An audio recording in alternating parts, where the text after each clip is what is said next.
All right, hey everybody. Today I'm here with Shane, Ooh, another Shane. Shane. What's up? And How's it Shane going, has man? been learning Spanish for about 10 months. Is that correct? Yeah, man. 10 months now. Yeah. Okay. And so Shane uploaded about 4 videos to his channel. He's relatively new, just like me, within the last month or so, you would say? Yeah, just started. In fact, and a new video just went up just before we started talking.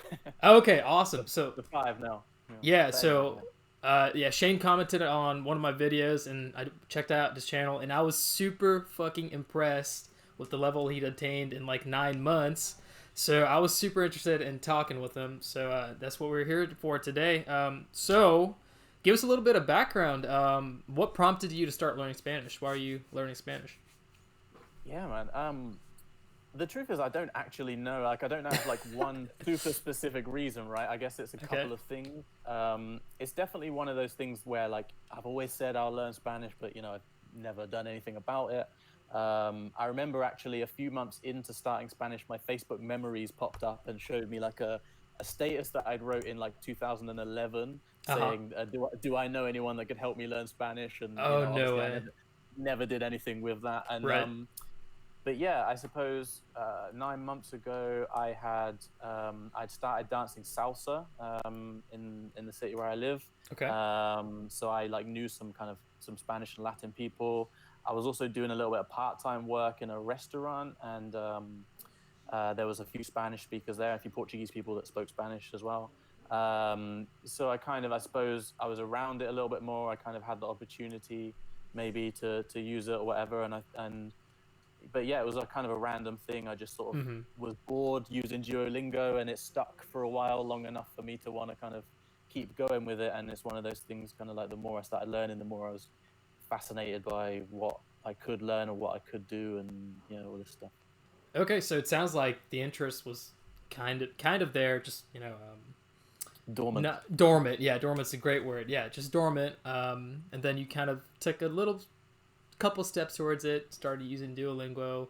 You were kind of surrounded by an environment that kind of kept pushing you a little bit forward towards started Yeah, learning, and then it teased me. It's because it's not like I wasn't surrounded by it in the sense of like I was hearing it all the time. Like I wasn't.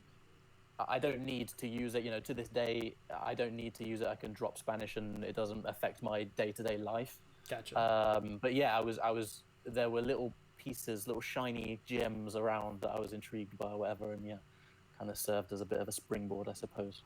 Okay, so do you think this was an interest in language learning in general, or in Spanish in general? I think I would have to say it was an interest in Spanish at first, Okay. because I don't really think that I ever, when I first started, that I ever had like much of an interest or plans of like learning any other languages or learning about kind of like language learning in general. It was just one of those things where might be cool if I can talk to people when I go on holiday type thing, or Yeah. Okay. I don't know.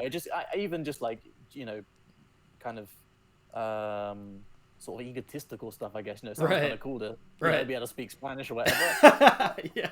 Why not? It's Yeah. something, and I'm one of those people where I recognize if I don't like it, I can just throw it away. I don't need to keep doing it. So, I started because I didn't need to keep going if I didn't want to, I suppose. And yeah, and that's that's where it started, but it's very different now. Yeah. Awesome. Okay, so yeah, so it just kind of sunk its teeth or got its hooks onto you, and from Yeah, there you went exactly. on. Awesome, awesome. So you're at the 10 month mark right now, correct? Yeah, exactly. Okay, and what does your language learning method or routine look like? Are you familiar with the MIA or AJATT method, or are you using your own kind of resources? What do you do with that? So I'm familiar with the MIA world and the AJAT world and methods and systems and stuff. I couldn't say that I follow either of those specifically because I've never really kind of sat down, dived through all of the content and the suggestions of how to start and all this kind of stuff, and laid out my plan based on that. Okay. But I love Matt versus Japan's channel and all these videos and that kind of stuff, and I've found lots of other people related to him and those ideas because of people like that. Yeah, I suppose generally speaking, my method is kind of immersion based. You know, I'm watching, listening, reading a lot. I don't really have like a specific plan. The only thing that I could say I have specifically at the moment is I have like a target amount of time to spend immersed in the language each day, Okay. and a kind of long-term goal of amassed hours. But I don't have like, you know, I'm going to study this amount of time at this time of day, or this type of content on these days, or, you know, anything really like that. I just kind of go with my interest, I suppose. I have a few things that I now do like every day because I enjoy doing them, like some YouTube channels that I like watching or whatever, things like that. But yeah. Gotcha. So I mean, other than Duolingo, what were your first, you know, kind of baby steps to the language? What helped you the most when you first started? Um, I, I think just YouTube, lots and lots of YouTube. You know, I'm someone that likes to get lost in the depths of YouTube anyway. So, you know, as soon as I can't do something, I start to go, okay, let's see what YouTube says on how to do this. Yeah. And yeah, Duolingo was great at first because it's like really fun and addictive and stuff, but it was also kind of really repetitive and a bit slow. And I was finding like I even signed up for the pro membership for like 2 months just to Oh skip wow. like the adverts and all this kind of stuff and to be able to jump through it a little bit more. But quickly after I realized it wasn't really worth it. But yeah, so once I got bored with that or a bit frustrated with that, it was just kind of searching YouTube videos about I don't know how to do this or how to do that, and certain elements of the language. I don't know how to conjugate verbs or Oh, you know, okay. past tense or whatever. It was stuff probably more in English about Spanish rather than like native Spanish content. And through probably a lot of time and scrolling through tons of channels and videos and all this kind of stuff, I just started to find better quality things, and I started to engage in learning Spanish in Spanish more. Yeah. I, I wish I had, but I didn't really track or like monitor what I was doing at the beginning, so I can't remember like exactly what kind of time frames the changes and stuff happened. But yeah, I would say over the first kind of 2 months or 3 months, I was kind of, you know, transitioning through Duolingo and into YouTube and all that kind of stuff, and then yeah, and Italki. Oh, okay. So so you've been using Italki to kind of output or just kind of get some suggestions on what to improve on, or what's your method? Yeah, You know. I started using Italki just for outputting, just to engage with the language, just to try. I guess at first I was kind of drawn more to those videos of like about kind of speak from day one and Yeah. you know, don't worry about all the mistakes, this, that, and the other. And you know, so I was 2 months, 3 months in at this point. Right. So I was like, okay, let's just go for it and see what happens. And you know, I looked up Italki and it was just easy. It was, you know, you could find cheap people to talk to, and you could choose, you know, whoever, blah blah blah, super easy to use. And so yeah, I was just talking about nothing really. Yeah. You know, I didn't have a specific kind of plan again about like subjects of each week. I was going to talk about this and then this and then this. Right. You know, I would just talk about whatever. Sometimes I would have questions, sometimes not. You know, I ended up sort of carrying on with people that would have like lots of stuff to ask me about, because you know, I felt like it was a lot of work for me to try and figure out stuff that I wanted to talk about in Spanish or whatever.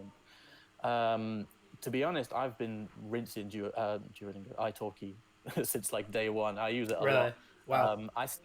I started out, you know, just like once every couple of weeks, and then once I started to be able to say a couple of sentences and have native Spanish people understand what I said and say something back, albeit that I then was immediately lost again, I was like, this is amazing. Yeah. You know, it just felt so cool, and I was just like, Exactly. yeah. And my girlfriend and I had a trip to Spain booked for the beginning of April. Okay. And so I was like, okay, I'm going to go to Spain. Let me test out my language. So I thought, yeah, I started having like 3 lessons a week on Italki. Right. Because I was like, let me just go crazy on it for like a month and see what happens. And, you know, obviously I built a lot of kind of confidence, and, you know, I was getting better. Well, in the beginning, you get better quicker, right? Because the increments of improvement are smaller, so it's easier to notice that you're getting better. Right. So I felt like I was getting better real quick and all this kind of stuff. But then, obviously, situation happens, and I can't go to Spain.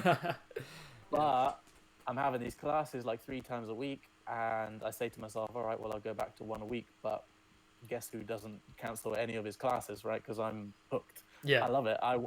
You know, it's an exciting part of my day, and I don't want to, you know, not do it or whatever. So I'm like, cool, I'll just carry on. And so yeah, I've basically been doing like 3 lessons a week or something for a fair few months now. Oh wow. And yeah, so obviously that's a big part of my maybe my outputting abilities. And obviously I recognize that that's you know, fortunate or maybe slightly privileged position to be in terms of, you know, not everyone has access to that because Right. for example, I've tried using like Hello Talk and Tandem and apps like that, Mm-hmm. and I don't know, man. I just maybe it's just me, but I can't do it. I can't. I never get anything long term going. It's You know, hard.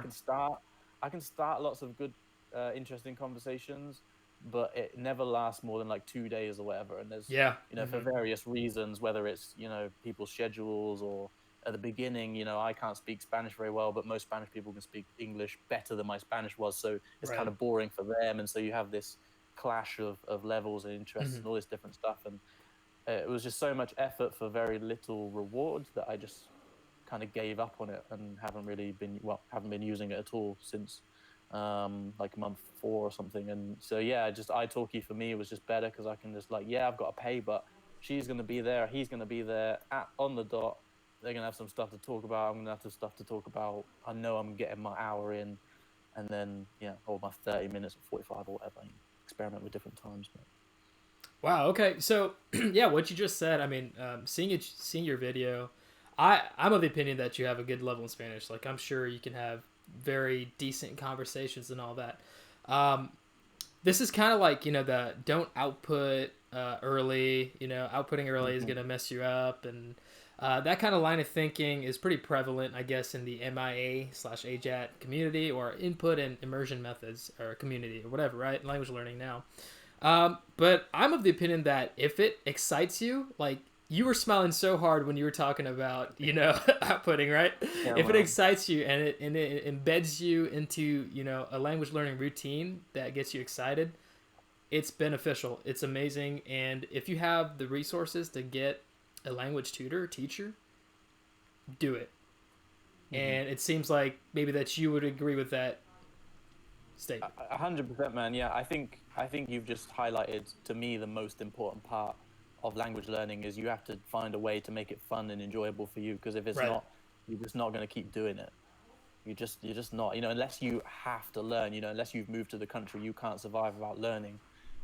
You're just not going to keep doing it. So yeah, no, I totally agree. I mean, I understand. It's super interesting to me. I understand the reasoning behind, you know, not outputting too early, and I do think I suffer from some of the things that those people say about talk about, you know, like kind of little silly mistakes that are just kind of become habits, that because I was, you know, I wasn't confident enough when I was starting and things. But at the same time, you know, I recognize that I don't care so much about that stuff. It's weird because on the one Mm-hmm. hand, you know, with Spanish, my goals, I want to be as good as possible with Spanish. Okay. You know, I mean, ultimately, I would like to be able to. I wouldn't actually want to do it, but like, I'd like to be able to be on the phone to a Spanish person and not have them know that I'm English. That Okay. would be like my kind of goal, right? But Right. at the same time, I don't stress myself much about like mistakes and all this kind of stuff. And Mm-hmm. I think a lot of that is because of my time working in the restaurant, because I was working with these people that came from Portugal, Spain, Italy, Poland, wherever. I was speaking to non-native speakers in English Yeah. and recognizing that they made mistakes all the time. Right. I could identify which country they came from by their accent because they didn't have a native English accent, Right. and yet it didn't matter at all. Right. They functioned within the country, within the society, within their job perfectly well. Perfectly. They engage with customers, they talk on the phone, they do whatever they need to do, and it's not a problem.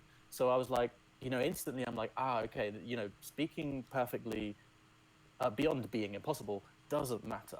Yep. Like it really just doesn't matter. Like Mm-hmm. I just can't believe that it matters now because I'm seeing the opposite in front of me. So um, yeah, I Yeah. think that pushed me a little bit towards like just get on with it. Let's just do Right. it Right. because you know again within the world of like whether it's Hello Talk or italki or whatever, when you're there to practice and learn a language, it doesn't matter that you're making mistakes anyway. Like it would be different if I was working in a business in Spain and I'm talking and I'm making all kinds of mistakes and I can't understand what's happening because that affects people and stuff. But Exactly. if I'm talking to a tutor and I'm eating all my words, I can't pronounce anything for shit, I can't remember any of the words, I'm nearly crying. It doesn't matter because he's there to support me through that anyway. Do you know what I Yeah. mean? So it's like, Right. yeah, and like you say, once you get that feeling of that kind of freedom of, freedom from the fear of Mm-hmm. talking and making mistakes and stuff, it just, yeah, goes Yeah. from there.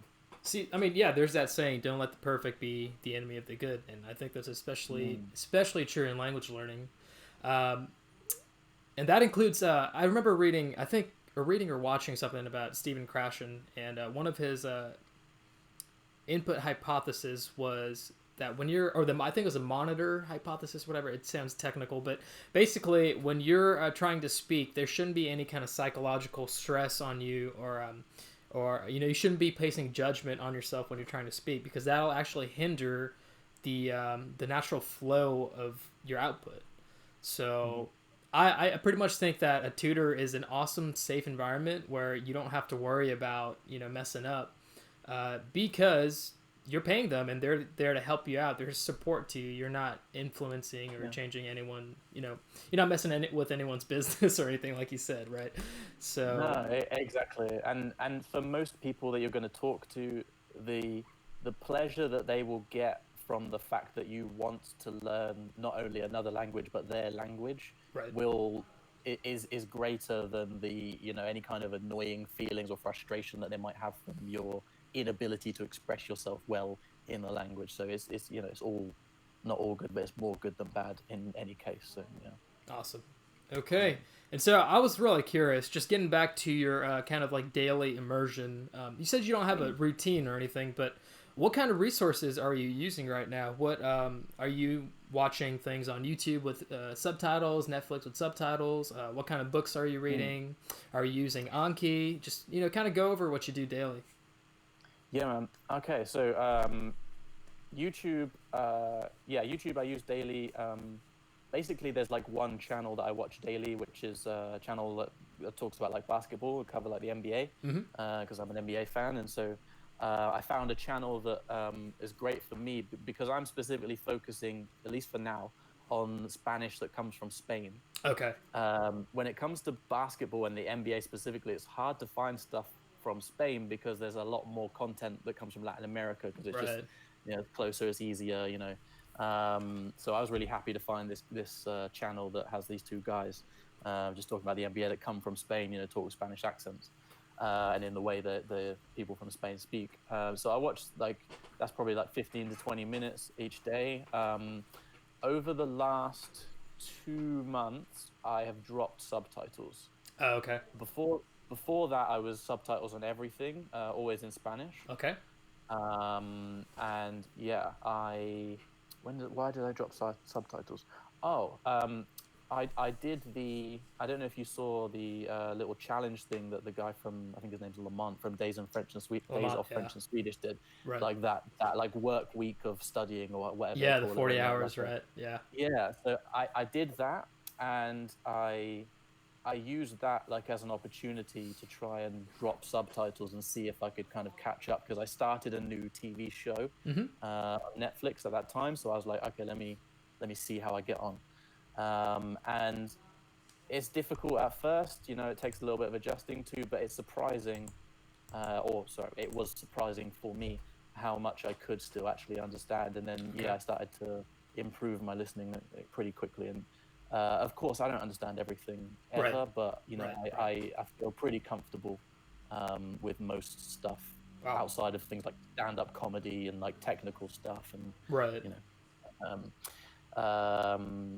subjects that I haven't studied. So I watch a little bit of YouTube each day. I watch a lot of Netflix. I guess luckily due to the success of Money Heist or La Casa de Papel.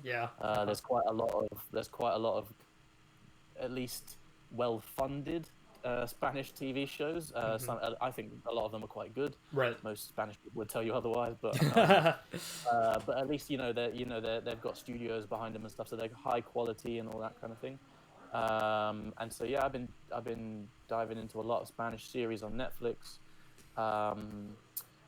And yeah, reading.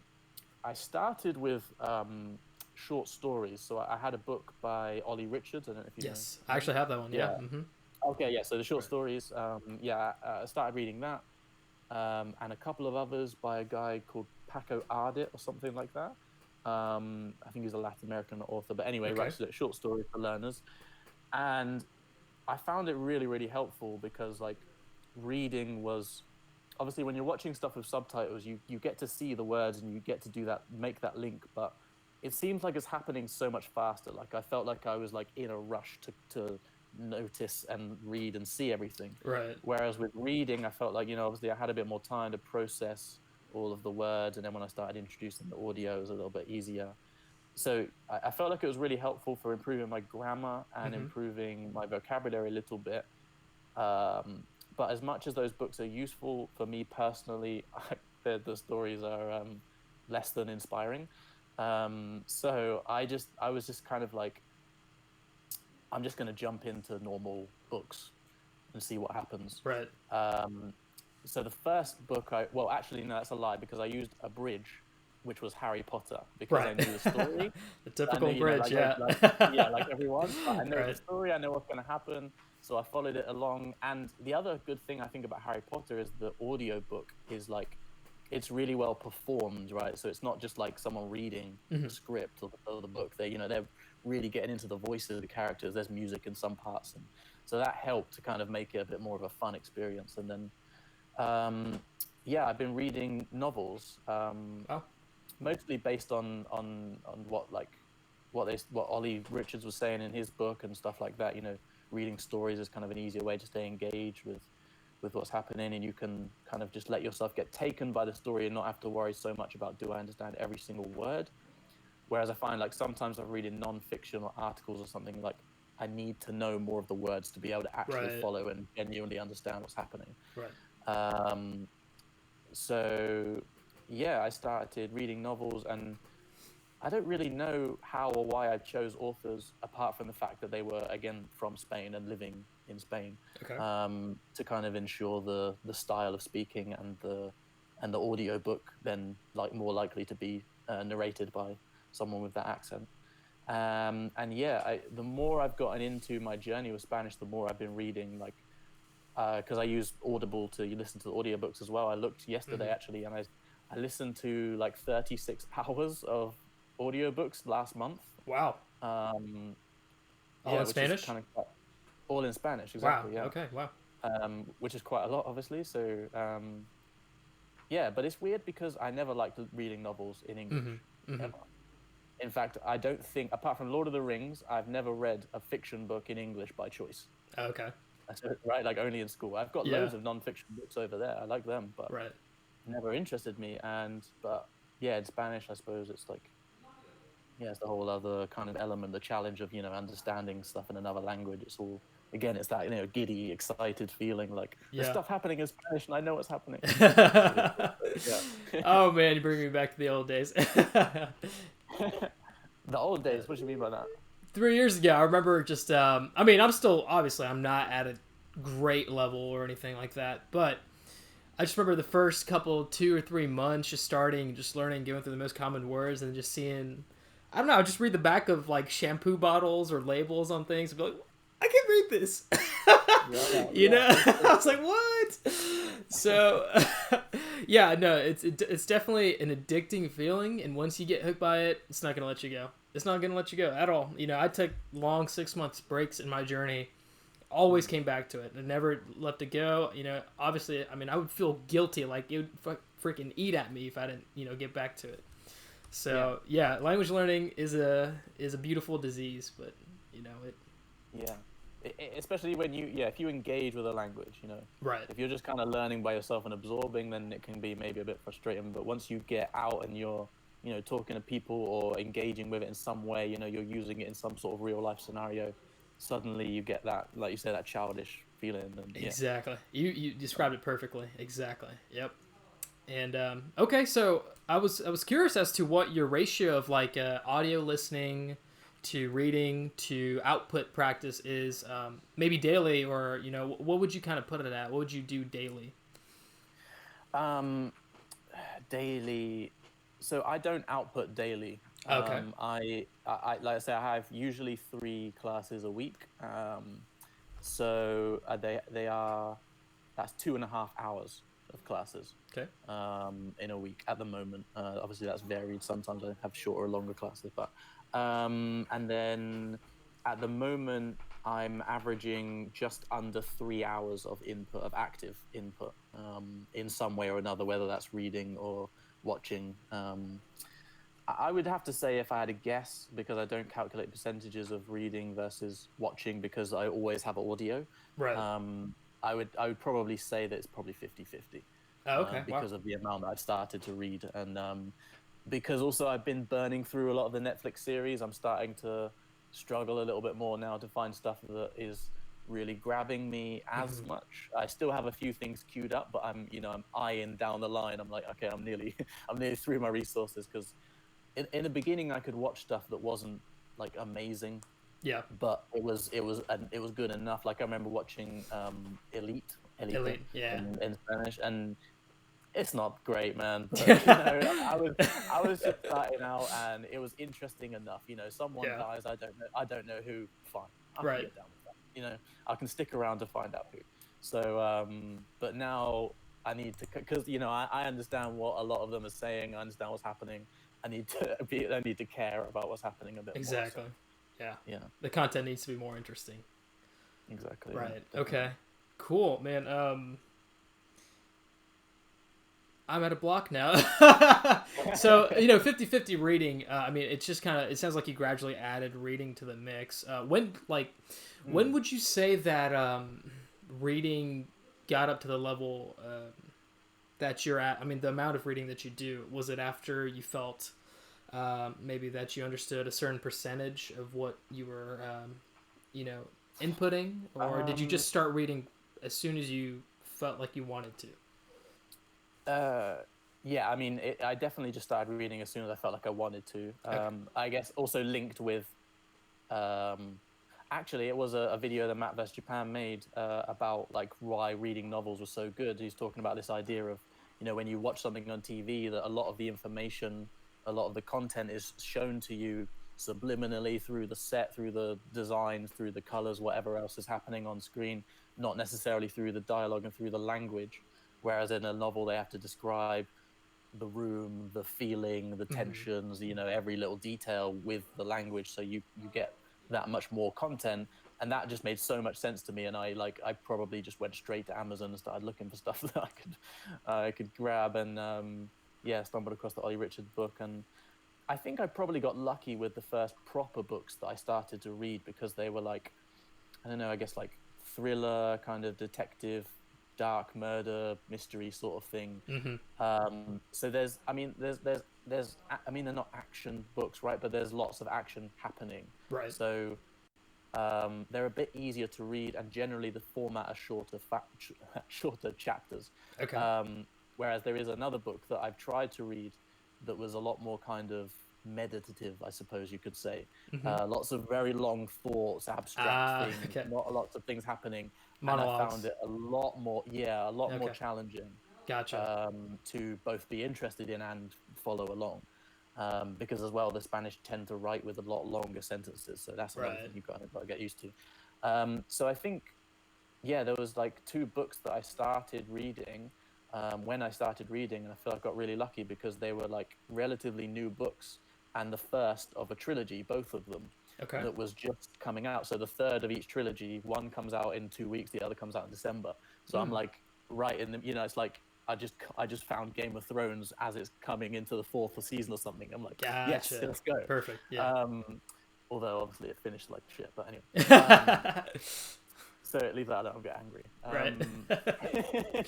Yeah. So these books, I think when I finished them, I felt, well, I felt something, right? Hmm.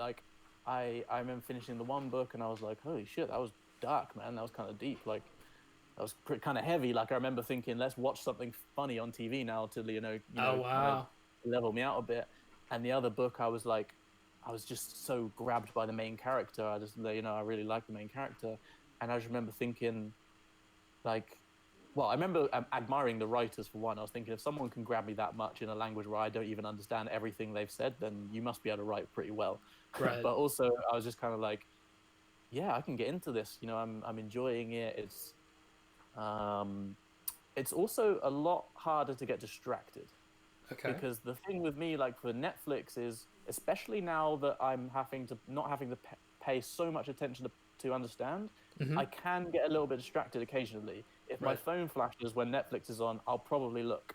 Right. You know, Exactly. if I hear a sound in the kitchen or whatever, I'll check out what's going on. Blah blah blah. Whereas when I'm reading, I'm just there. I'm zoned in. So I think that's another thing that that made me want to kind of build and build and build on that time, was because I recognized that it was probably the best bang for my buck, if you will. Do you know what I mean? Like, it's the Yeah. best use of my time. Right. An hour reading was a lot more than an hour of Netflix. Exactly. There's a lot more input, and you can go at your own speed too, and look up words as you go. Whereas in Netflix, I feel that there's a lot of dead, empty space between scenes. There's a lot of flashy shots. Maybe it's more the cinematography is telling the story than the words, which is useful, I guess, when you're starting out. I think the same video Matt was talking about, or actually no, he made another video about audio descriptions or something where you can add Okay. Yeah. audio descriptions to kind of describe what's going on, which is more like a novel format. But novels are definitely the biggest bang for your buck, just because of everything you just mentioned. So yeah, I mean, definitely I would say novels. I'm trying to get into them. What were those novels that you were talking about? What was the name of it, if you don't mind mentioning? The first one I read was called La Novia Gitana, the Gypsy Bride. Okay. The second one is called Reina Roja, Okay. Red Queen. Red Queen. Yeah. Yeah, both really good books. Not like too long. And, right. Yeah, pretty kind of easily digestible, and yeah, there's 3 of each. So, and awesome. I think actually the first series with the Gypsy Bride, I think they actually might be making a movie. Oh, okay. From that series. So, oh, wow. Yeah. I don't know if that'll be a big thing or whatever, but anyway, yeah. Interesting. But I actually wanted to ask you something on reading, because I remember watching a couple of your videos and seeing, because you track like pages read and stuff. Like, how do you tackle reading? Like, what's your thing with reading? Like, how do you go about that? For the majority of my time learning Spanish, I barely read. Like, I'm about to just finish the second full book that I've read in Spanish. Most of my reading has come from conversations on Hello Talk and learning from my friends that I've already made in the language. But novel wise, I want to really get into it, because I feel like that's going to boost my language learning, like you just said. And it makes a lot of sense. Professor Alexander, I don't know how to say his last name, Aguayas. He has this video on YouTube, basically just kind of, I'll probably link it in the description, but he says once you get to like a 98% reading level, that's when like your language learning gets like supercharged, because you learn everything else from context there, and the amount of words you learn from reading is much the range of words, is much wider than watching. Like, I'm watching Supernatural right now on in Spanish. I've already watched it in English, but I enjoy the hell out of it. So I'm watching it again. But, the range of words in that show is not going to compare to the range of words in a full novel and a full book and stuff like that. So, reading is just I'm still trying to bring it up. Now, in terms of pages read, I actually just stopped doing that altogether, just because I felt this like nagging sensation that I had to, every page that I count, oh man, I got to log this, I got to log that every day. When in reality, it would just make more sense to log the books, because the books are a summation of all the pages, right? So if I have a book count of what books I've gone through, I just be like, okay, hey, I read 9,000 pages in X amount of time, and now I'm at this level in Spanish. So it's kind of like I don't know, you wouldn't even call it like a scientific experiment, but just to kind of correlate some kind of data with, okay, if you're at this amount of pages read, this is how good you're probably at in Spanish. When you're at this is how good you'll be in the future, whatever, stuff like that, right? So that was the idea behind that. I stopped tracking daily, but I'm still going to be tracking that. The thing I only track daily right now is active immersion. Oh, okay. So, yeah. Oh, that's interesting. Yeah. Right. Yeah, it's interesting as well though what you said about, because like in novels you have like this wide range of words, whereas Right. like in series maybe it's a lot more narrow. But it's interesting because there's some ways in which that's kind of really good, or it appears to me that Hmm. in some ways that's really good, and in some ways maybe not so much, because there's also a lot of words that like sometimes I've seen a word and I feel like I need to know what that is. I've seen it a couple of times or whatever, and then I've looked it up and it's some weird abstract word that I would never use in English or Right. even know how to use. Or even sometimes I'll look up a word and then I'll see the translation and I'll go, "What the fuck does that mean? I Yeah, don't even know exactly. what that means either." So like sometimes with novels and stuff, as in your native language, there's a lot of words that you could say are kind of Useless. useless from like Hmm. a day-to-day perspective, which Right. is one of the reasons I try and use YouTube more. And one of the reasons I love this YouTube channel Hmm. is because it's just two guys just chatting. Yep. Do you know what I mean? It's just the lads. Do you know what I mean? So it's like it's a lot more natural. And I know I've picked up like a few different kind of things, and just make you sound a lot more natural. It's a lot more relaxed. Whereas Exactly. a lot of the words that I find in novels, if I try and put them in conversations, it's like the kind of words that make you look at the other person and go, What? I don't think you're smart now because you use that word. I mean, so like, yeah, I mean, you have to try and balance it all as a thing, right? And It really, that's yeah. the hard. Yeah, I think it's like according to your needs, and it, depending on what stage you are, especially, so like, I think you have a conversational level. I think you benefit more now to kind of widen your range out of words that you learn just to kind of improve it, get your passive vocabulary. I think I'm at that level too, where I need to widen out my range because I can have daily conversations. I talk to people daily, and it's not that I'm lacking on understanding of the like daily conversational topics. The most common words. It's that I'll see a word in a book and just be like, damn it, I wish I knew this. I wish I knew that. I wish I knew this. And it's just I guess the drive to want to be better. So I think in that respect, novels are amazing. Books, and I guess you could go into technical subjects too. Um, but if you're just trying to get to a conversational level, maybe just YouTube, Netflix will take you there. I'm 100% sure Yeah. with that because that's what happened with me. Yeah, and you could probably find like short stories and stuff like on the internet for free rather than Exactly. investing money. Because that's the other thing, is again, that's another habit or method, if you will, that's not available to everyone. Because realistically, I've spent a decent amount of money on books as well as classes, and that's Right. something that I'm lucky to be able to do that not everyone else can do. So yeah, it's good, definitely, if you can. I absolutely love it, but there's other ways to get that done. Amazing. And so I was just curious, as 10 months in, what would you say that, like, how many hours have you spent, if you could put a rough number on? I know you didn't fully track it. How many hours have you spent with Spanish?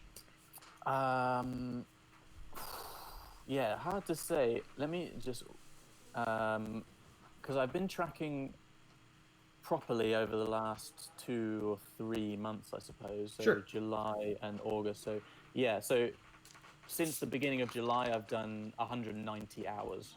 Hmm. So I don't know how that works out. I would say that for the first 6 months, I probably no. Okay, so for the first 3 months or so, I was probably doing like half an hour a day. Okay. And then I probably built up to maybe like an hour a day Hmm. from like month 3 to 6 kind of thing. And then I think not long after that, I did that challenge, the 40-hour thing. And I remember feeling like a really big benefit from that, in terms of like, not like I was noticeably better at Spanish, certainly not in speaking, but Hmm. I felt like I had dropped a couple of degrees of effort that I needed to lend to actually understand what was happening. So it was Wow. kind of like, it became a little bit more enjoyable because I can relax that little bit more. Ah, okay. Um, Interesting. and I think that made me feel like, it reminded me that at the end of the day, methods are many, principles are few, as they say. So realistically, there's better ways to do this, but it's time Exactly. and effort. Just do the work. And so I was like, okay, let me think about setting a realistic but still decent sized goal Hmm. for the back end of this year. So I said to myself, I'm going to do 400 hours over 6 months, Okay. because that worked out roughly at like just over 2 hours, which I figured was a reasonable amount of time, Right. like that I could do. And so yeah, I mean, all in all, I don't know, maybe sort of, maybe, yeah, I don't even know how to calculate. Maybe like 400 or 500, something like that, or maybe a bit more. Okay. Yeah, I mean, yeah, it's hard to say, but like for instance, over the last 2 months or so, I'm averaging just under 3 hours. Okay. Wow. Whereas at the beginning, I was, half an hour a day, Half an hour, Duolingo right. when I go to the toilet type thing. So it's, Gotcha. so yeah, it's really hard to calculate all in all. So that's why I'm tracking it now, because I really, really wish I was doing it from the beginning. Be super Okay. connect. Because I just feel like it's super helpful to know, like, once you have the numbers, you can adjust and you can play with stuff, right? Right. Like I might come to a point where I say, I don't need to do nearly 3 hours a day. I didn't, let me just do 1 hour a day. Or I might say, actually, let me, change this or that, or look at, what I've been doing each day, and I go, oh, let me include more YouTube, or, just knowing what you're doing. It's like finances, right? Like if you've got debts and stuff, like that's not great. Yeah. But if you know how much money you've got coming in, you know how much money you've got going out, you can do something about it at least. Exactly. Right. It's that same thing. Like maybe you're still in debt and you're fucked forever, but who knows? Yeah. At least you know that. You can be a little bit more comfortable Right. with the knowledge of what you can and can't do and why. Yeah, taking the uncertainty out of the equation is Exactly. definitely helpful, and it's helped me. Like I just started tracking. I never tracked before. Yeah, man. It's been really, really helpful for me. Yeah, definitely. Awesome. And so, like after these 500 to 600 hours, wherever you would put yourself, how do you feel? What do you think you can do? What do you think you can't do? Well, and how comfortable are you with Spanish in general? God, the killer question, right? Right. Okay, so it's difficult for me because, you're always so you're so painfully aware, of how much you don't know, right? And Right. I can't, what's that principle? But the more you learn, the more you realize you don't know. Yeah. So I kind of feel like conversational, if that means anything, in the sense that I could talk about stuff that I'm interested in or whatever, or I care about what's happening around me or what I've been doing, what I'd like to do, all that stuff.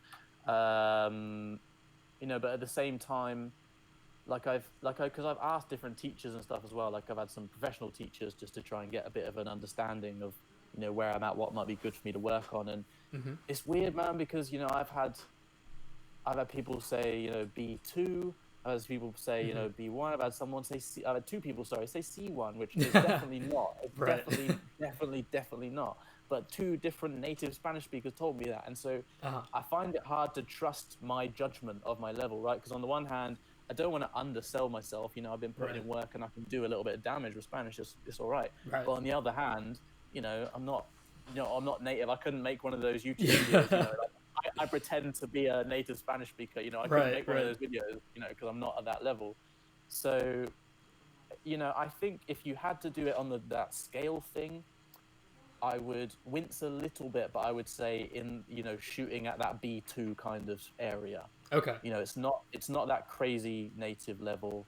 I can't do whatever I want without having to think about it, but I can do quite a lot of what I want without having to think about it. Okay. And I think in terms of understanding, I feel pretty comfortable with a lot of stuff that I would want to engage with. So, if I was going to take an exam, I would probably try and take the B2 exam. That would be like a challenge for me. Sure. But a realistic challenge. Gotcha. That's not to say I wouldn't still fail on some B1 stuff and all this kind of. I don't want to.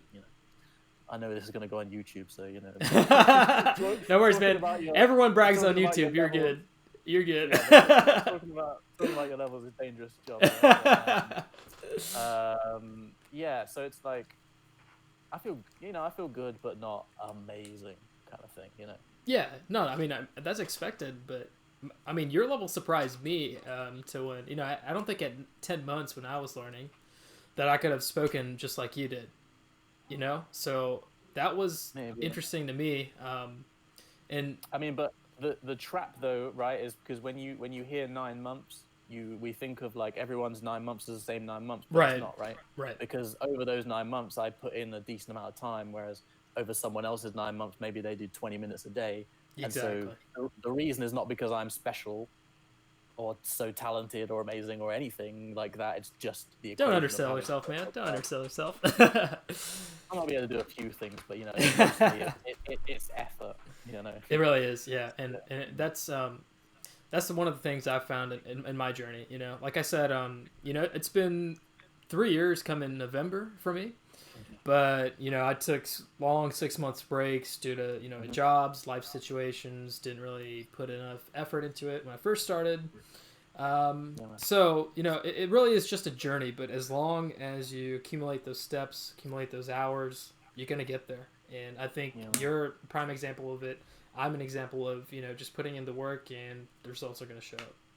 yeah, absolutely. So for you, like coming up to 3 years, how do you look at like the future of your language learning? And your kind of goals and stuff. Like, where are you kind of going now with it for you? So I've always been majorly interested in learning multiple languages, and Spanish was always the at the forefront because I'm in Houston, Texas, and we're just right next to Mexico. I think we're about 40% Hispanic. Most of my friends are Hispanic. It's Spanish. It's such a beautiful language with rich culture. I have a Hispanic last name and all that. So although I'm not Hispanic, but still, I have some kind of it's ties to Yeah, it, right? it's there. And I love the Romance languages in general. After I put in, so my goal right now is to 700 hours more of Spanish input. After that, I'm sure I'll be fairly confident enough in my abilities to where I'm not going to degrade my ability, and I'm going to move on, I believe, to Italian, and then eventually, Oh, yeah, I believe to Italian, but we're gonna talk eventually, about yeah, exactly, and then Portuguese one day, and maybe French, but I know Portuguese and Italian for sure. So, that. Okay, yeah, okay. I want to dive into this. So sure. I really, really want to learn Italian. And right now, I am deathly scared of trying to learn other Romance languages Hmm. because I feel like, even though I do feel like good with my Spanish, I feel like jumping into Italian or something I'm going to end up speaking some weird blend of nothingness. Yeah, Italiano is what yeah, we call it. Yeah. exactly. Like, yeah, man. Like, how do you feel about that idea of like learning another language that's quite similar? Because for me, that's actually one of the reasons that I started, even though I stopped for a little bit, to learn a Hmm. little bit of Russian, because it Okay. was different, totally different. So I saw it as Right. less likely to mix and mess up stuff. Like, do you worry about that, like with learning French, Italian, Spanish? Completely. Yeah, I'm completely worried about it. But I mean, what are you gonna do? A lot of people. That's a big issue, right? It Yeah, would. that's It's a big issue. Their quite sister languages, their lexical similarities, like 89%. A lot of the words are the same. The grammar is fairly, I'm not gonna say they're different or they're super similar, but it's very very similar. I mean, word for word, you can translate from Italian to Spanish. I can like just starting. I just started like the sentence deck on Anki with Italian, okay. and my correct responses were 85%. I could identify correctly immediately 85% of the cards that came in just by reading it. And Wow. so it's crazy.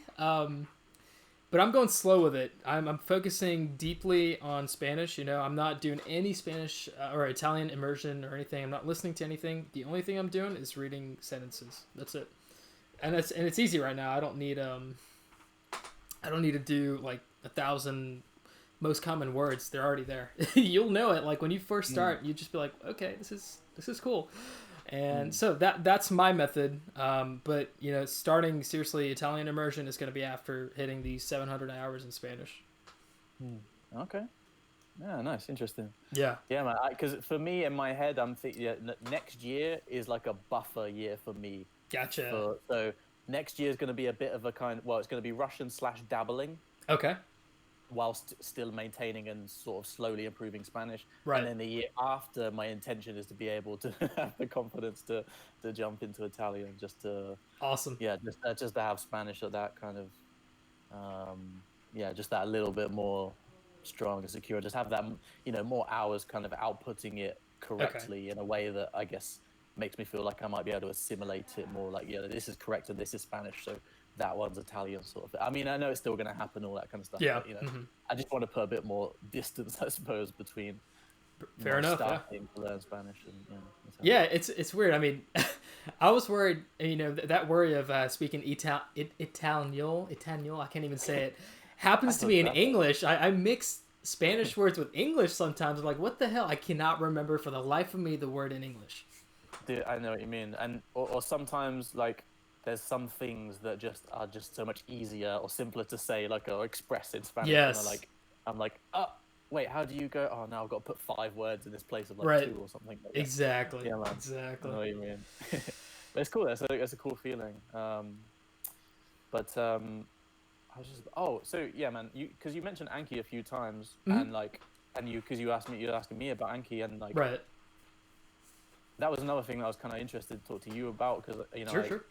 I get the feeling you use that. Well, I know you use it better than me because everyone uses it better than me, but I get the feeling you use it decent to a decent level. And yeah, I mean, like for me, I've struggled with Anki because I used it very probably in the worst way possible when I started, which was just to have word in English, word in Spanish, or word in Spanish, word in English. Right. And so I just built up this massive deck of boring one-word cards, but also of a lot of cards that were just like really random. Like I remember not long before I deleted the first deck that I made because it was just annoying me because of the randomness. The one card came up and it was like the translation for loud snoring, like as a subtitle. Okay. And I remember exactly. I remember looking at it thinking, what on earth made you think that was worth writing on a flashcard? Right. And so yeah, between not really knowing how to distinguish, I guess what values as important in terms of new words and all this kind of stuff, and knowing how to build the deck in a way that makes it a bit more engaging. Because I know for a lot of the guys with Japanese, like they found a way to rip stuff off of Netflix and anime and all this kind of stuff. You've got the picture, you've got audio and all this kind of stuff. Yep. I'm sure I could probably find out how to do all that, but I haven't yet. But yeah, man, I mean, like what do you do with Anki that makes you be able to keep doing it, if you do keep doing it? Because I kind of assumed you do. Yeah, I keep doing it. In the past, I wasn't, too disciplined with it, but I don't know. I feel like it's just you gotta swallow a frog to do it. It's not fun. I don't like doing it, but I get it done within 10 minutes every day. It's like quick. It's quick. I just need to make sure to have that browser open and run through the cards. I don't do any of the, special things that the Japanese learners do. I don't have any of that. If I really, really find a phrase or word that, or sentence that I want to remember, I'll put it in Anki. If I don't, I don't. I don't really care. It's not a big deal to me. Generally my criterion for adding a card to Anki is if I really like it, or if it's a word that just bothers the hell out of me every time I see it. You know what I mean? Every time I see it and I just don't know what it means, and that's it. It's nothing too crazy. I believe complicating the process of Anki or studying language learning is just gonna fuck you up in the long run. Don't overcomplicate shit. Just keep it simple. That's just my philosophy.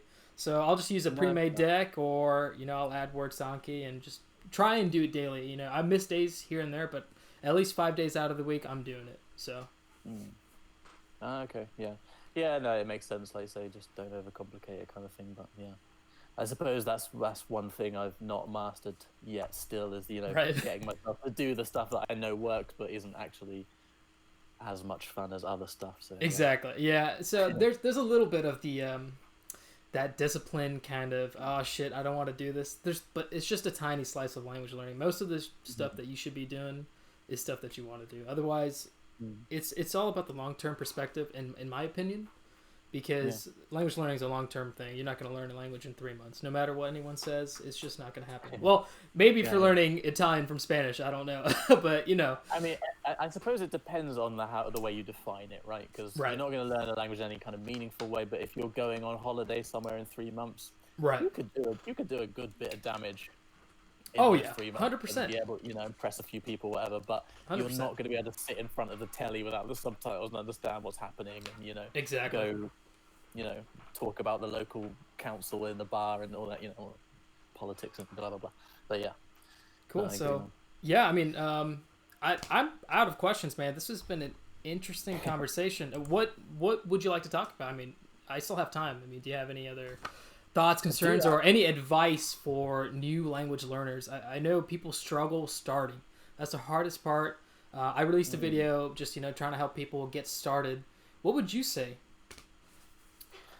I haven't quite, really refined my thoughts on this particular subject to the point that I'm super confident with in terms of like, what should I do to start from like day zero? I think because of the lack of clarity of what I did, like why was that doing anything? Why did that keep me motivated? All this kind of thing. Like, because loads of people randomly start using Duolingo and then they put it down again. Right. So, I don't know what, a lot of those factors where they were different, but yeah, I mean, I guess, if advice from the perspective of what's helped me in my experience, and stuff like that, I genuinely think the most important thing, especially starting, has to be the enjoyment.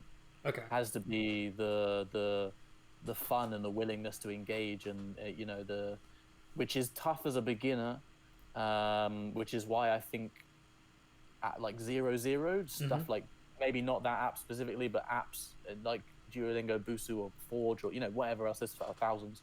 Sure. Stuff like that can be a good thing for. But I would say use it for like 2 or 3 weeks or something, just to get a few sentences. Gotcha. And then get on to other stuff. But yeah, I mean, like I said before, I'm very kind of input. I'm in favor of the input method, and so I made a little video talking about some of the channels that I've used to kind of help with that. And so I tell people, jump on YouTube. Even if you watch one video, do a couple of Duolingo classes every day for a month, you're going to see a little bit of progress. You're going to see a little bit of of excitement and this and that. And again, even though there are bad things and drawbacks, I would just say speak. Just speak. No one cares. Just speak. You know what I mean? Like, yeah, fine. I mean, if you've got time, because I know like there's some people that would say like input for 2 years, and then start talking. Right. Which, I mean, I could not argue against in terms of effectiveness. Yes. But I don't know anyone that I could convince to do that. Yeah. Certainly not myself. Right. Do you know what I mean?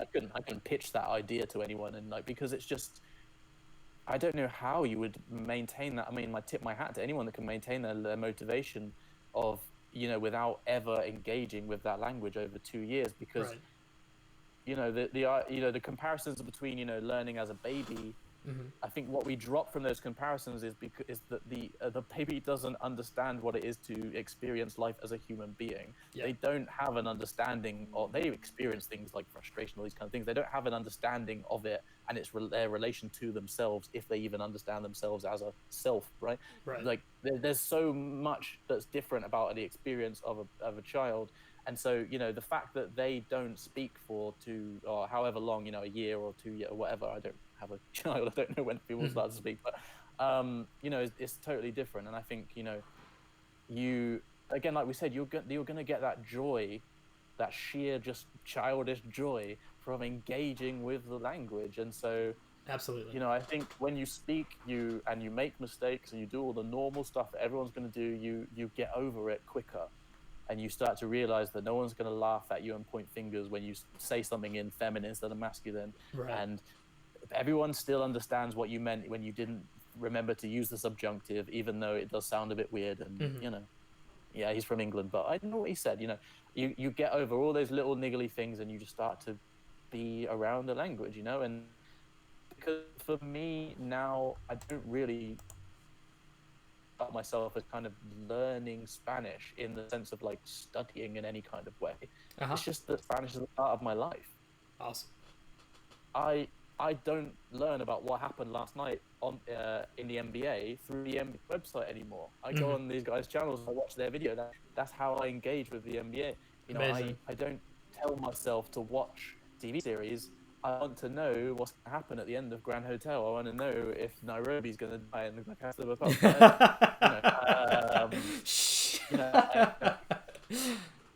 I'm reading these books because I'm enjoying it. So I'm not having to force myself at any point during the day, which I suppose has worked. Things like anki and stuff like that, because I've sort of led myself to believe that I don't need to do anything I don't like. because stuff I like is working for me, so I don't need to do Exactly. anything I don't like. That, that isn't true. So that's a little bit of that's a fallacy, obviously. So there's some bad things to that, but I forget where I was even going with that. But yeah, just the enjoyment and the immersion and making it a part of your life in some sort of way, even if it's a small way, I think is kind of the key. And even though it sounds broad, I think the reason for that is because it's different for everyone. Some people benefit from, and other people not so much. So, yeah, I mean, I wouldn't say I'm enough into the whole journey to be like, this is how you do it. Right. But, from my perspective, those would be the kind of things that I would share. And yeah, look, I'd imagine I'm super excited to jump into like the third, fourth, whatever languages, and see how that, affects the whole journey and changes your thoughts on different things. And right. I'm definitely having to try not to start Russian at the moment. Oh, really? I kind of said to myself, I want to dedicate my time for the rest of this year, and it's not a big problem, but every now and then, every few days maybe I get a little itch, like. Yeah. Why don't you go slow? I don't think there's any problem with it. I think it's about more than language learning, if we're going to be completely honest. I think that for as many things that I've been able to do with my life, there's so many things that I've said I was going to do and I've not done. Okay. I could be super fucking awesome at right now, and I'm not. Right. And I should say that to you, because there's no reason for it other than the fact that I didn't do it. And so, I feel like this Spanish thing at the moment, I've said to myself I'm going to do it, and it's a long, not a super long-term thing, but it's a slightly longer-term kind of goal and all these things. And, I really feel like I want to just see it through and be able to reap the benefits of that, because for that 15 minutes that I might spend doing Russian on each day, that's not going to take away from my Spanish. Little bit, if I dedicate those 15 minutes extra to Spanish, it might just, over time, because obviously over the months, those 15 minutes, they add up to a lot more hours. And it's the difference between maybe 400 and 500 hours at the end of the day. So sure. Yeah, I think it's probably more about that. And I know I'm not in any particular rush with the other stuff. Russian for me is something I'm not going to have the same kind of goals with. I'm not going to be level Russian, and I'll be happy with that kind of shady B1 sort of A2 more-ish kind of level. I can talk directly about stuff that I'm interested in, and I could get around and I could have a pretty cool holiday, because most people don't expect people to speak Russian. Yeah. So exactly. stuff like that. But again, that might change, and that's my initial plan for now. Amazing. Well, I mean, I've learned so much in this interview, man. Just, I love hearing other people's perspectives on this. I've got my own kind of journey. You've got your own journey. Everyone's got their own subjective experience. I'm interested in trying to grabbing the common elements out of everyone's experience to try and, force together my own kind of edificio, my own edifice right here of language learning, to see what kind of, methods and you know what I'm talking about, right? I can't. I'm not articulating it correctly, but so I understand 100% what you mean. Yeah. Right. It's like as you said that, I kind of saw this book in the corner of my eye, and it's like that kind of same idea, like that. So many people have gone through the same things you're going through. There's no need to fail at everything. Right. Talking to other people, connecting with other people on the same journey as you, reading about other people's experiences in the past, all this kind of stuff shortens your learning time, because you don't have to make all those same mistakes. Like, I could technically just go out into the forest and learn everything there is to know about trees over the next 60 years, or I could read a few books and fast track my knowledge, and then when I go out into the forest I know a whole load more stuff. It's that kind of idea. Or exactly. Or the youngest child, Michael was better than the others because he got to learn from the older brothers. That whole, it's that whole idea. Right. So yeah, connecting with other people, and plus it's just, like we said, it's fun. This is probably one of the first long, proper conversations I've been able to have with someone that is genuinely properly, passionate about language learning. Because right. Same here, man. It's hard to find people around me. Yeah. So yeah, hey, well, it's been an amazing conversation. Now to all the viewers, Shane just started his channel, like we mentioned in the first few minutes of the video. He's obviously going to put out great content. He's super articulate. He knows what he's talking about, and he's got the experience to back his knowledge up. So please, everyone, go subscribe to him. Check. What was that? That's the trick of the British accent. That's it. Oh, man. There you go, man. Well, he sold himself today, so please, everyone, go check him out. And I've got nothing else to say. So, Shane, if you've got any final, words. Thank you to you, man. Thank you for the experience and the opportunity, and I hope we can connect again in the future. And, even not recorded in general. So, sure, amazing. That'd be great. I look forward to future collaborations and to watch your progress. And yeah, man. And see you learn Italian. Yes, yeah. One day we'll be there. Anyways, guys, signing off. Ciao.